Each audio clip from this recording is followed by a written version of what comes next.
What if the girl who sang Bad Guy was a character? A character so powerful it nearly destroyed the real person behind it. This is the story of how Billie Eilish had to kill her own creation to survive. It's a story far deeper and darker than most people know. A calculated rise to fame that was designed from the very beginning, and a desperate fight to break free from the image that made her a global icon, before it consumed her completely. The story everyone was sold was that of an accidental superstar, a teenage prodigy who, along with her brother Phineas, uploaded a song from their bedroom and woke up to find it had conquered the world. The narrative was perfect, raw, authentic, and organic. But the truth is far more complex and much more strategic.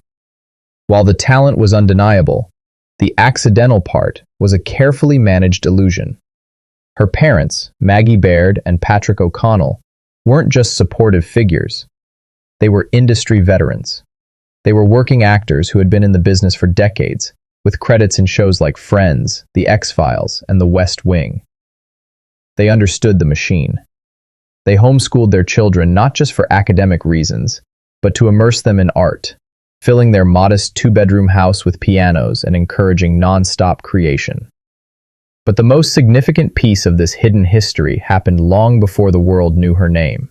Before her major deal with Interscope Records, Billie was discovered and developed by Platoon, a secretive and highly influential company funded by Apple. Platoon acts as a high-tech artist incubator, finding raw talent and preparing them for the global stage. They saw the genius in Billie early on, and their involvement reveals that her launch was less of a happy accident and more of a brilliantly executed strategic plan. The image of the bedroom pop star was authentic in its origin, but its global trajectory was anything but accidental. The image was perfect, a prodigy from nowhere, but this carefully crafted persona came with a dark side, and the pressure to maintain it would soon become a private prison. The iconic Billie Eilish uniform, the oversized, baggy clothes, was instantly recognizable. The media praised it as a defiant, anti-fashion statement, a middle finger to the sexualization of young women in pop music. And while that was part of it, the deeper truth was rooted in immense personal pain. Billie has been brutally honest about her lifelong battle with severe body dysmorphia, a condition that made her despise her own reflection. In her own words, she felt she never looked good in anything. The baggy clothes weren't a statement as much as they were a shield. They were armor, a way to disappear inside her own outfits, so the world couldn't judge a body she already hated. This internal war was compounded by another secret struggle, Tourette's syndrome. Diagnosed as a child, she lived in constant fear of her physical tics manifesting in public or during interviews. The pressure to suppress them was immense, adding another layer of relentless anxiety to her daily existence. She was building a persona of fearless confidence for the world, while privately battling a storm of insecurity, self-loathing, and neurological challenges. She was hiding in plain sight, but the bigger her fame grew, the more the darkness threatened to seep through the cracks. And it wasn't just her inner demons she had to fight. As her fame exploded, the figurative walls she built around herself were met with very real, physical threats. The sanctuary of her family home, the very place where her music was born, became a target. The nightmare began with a man named Pernell Rousseau, who, in 2020, showed up at her house an astonishing 7 times. He would ring the doorbell, engage her father through the security camera, and refuse to leave, once even settling down on the porch to read a book. His behavior grew more erratic, and he was arrested multiple times for trespassing, but the system, aiming to keep non-violent offenders out of jail during the pandemic, repeatedly released him. The fear escalated a year later with another man, John Matthews Hurl. He took the terror to a new level.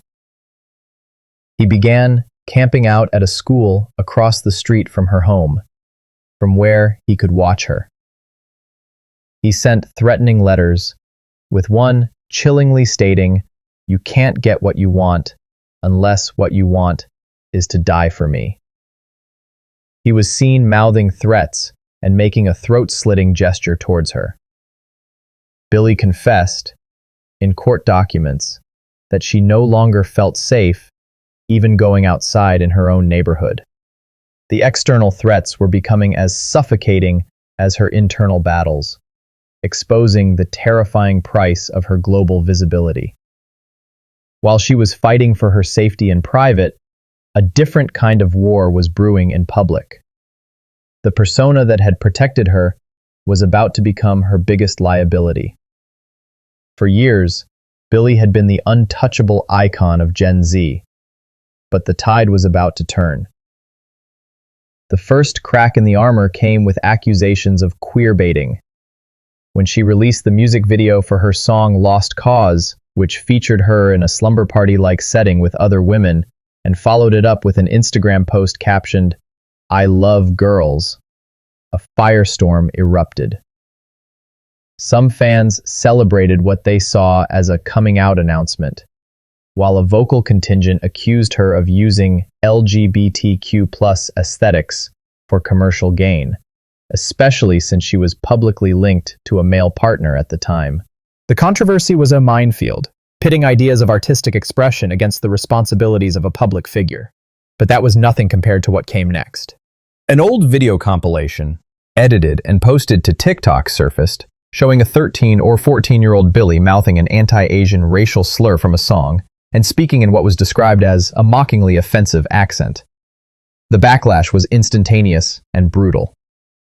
In a world that demands perfection from its idols, the footage was devastating. The girl who could do no wrong was now facing cancellation. In a heartfelt apology, she explained she was unaware of the slur's meaning at the time and that the voice was just a silly gibberish affectation she'd used since childhood. But the damage was done. The carefully controlled, universally beloved image had been shattered. The court of public opinion had turned against her. Trapped by her fame and haunted by her past, Billie knew she couldn't continue.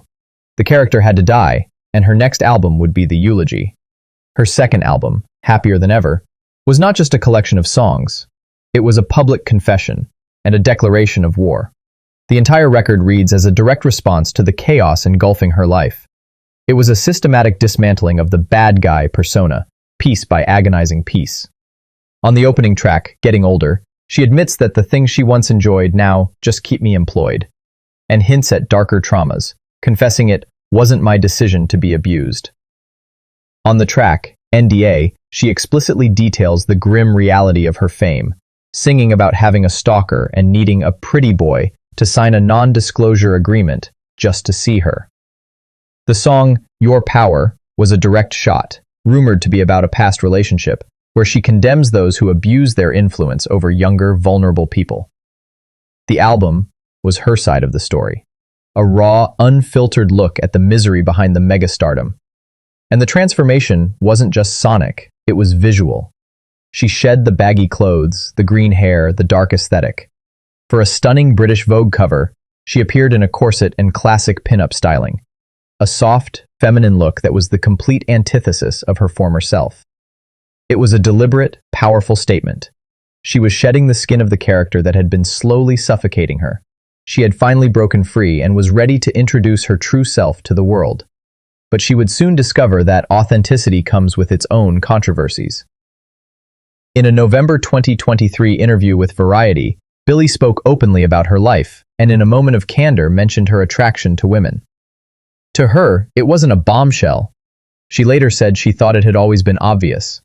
But the media machine spun into overdrive, framing it as her official coming out.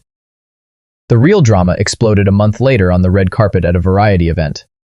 A reporter from that same publication asked her on camera if her interview was her intended coming out moment. The question blindsided her. Later that day, she took to Instagram, posting, "Thanks Variety for my award and also outing me on a red carpet at 11 a.m. instead of talking to me about anything else that matters. I like boys and girls. Leave me alone about it, please. Literally, who cares?" It was a shocking moment that proved her point. Even when she tried to be her most authentic self, her identity was still being packaged, labeled, and debated for public consumption. Her own narrative was, once again, being twisted beyond her control. It seemed that no matter what she did, the world would find a way to put her in a box. Her every move, every word, every song was still under a microscope. Billie Eilish's journey isn't a simple pop star success story. It's a brutal, ongoing battle for identity, fought in the harshest spotlight imaginable. She constructed a persona to protect herself from her deepest insecurities, only for that persona to become a prison. She faced down real-world dangers and the fire of public opinion, fighting to reclaim her own story from the machine that built her. She killed the bad guy character in a desperate act of self-preservation, revealing a softer, more vulnerable human underneath.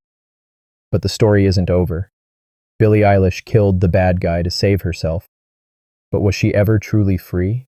Or is she destined to be a prisoner of public perception, forever fighting the ghost of the girl she created? Faces, they go like, I want to eat a wing. Where do you think your parents go when they fall asleep?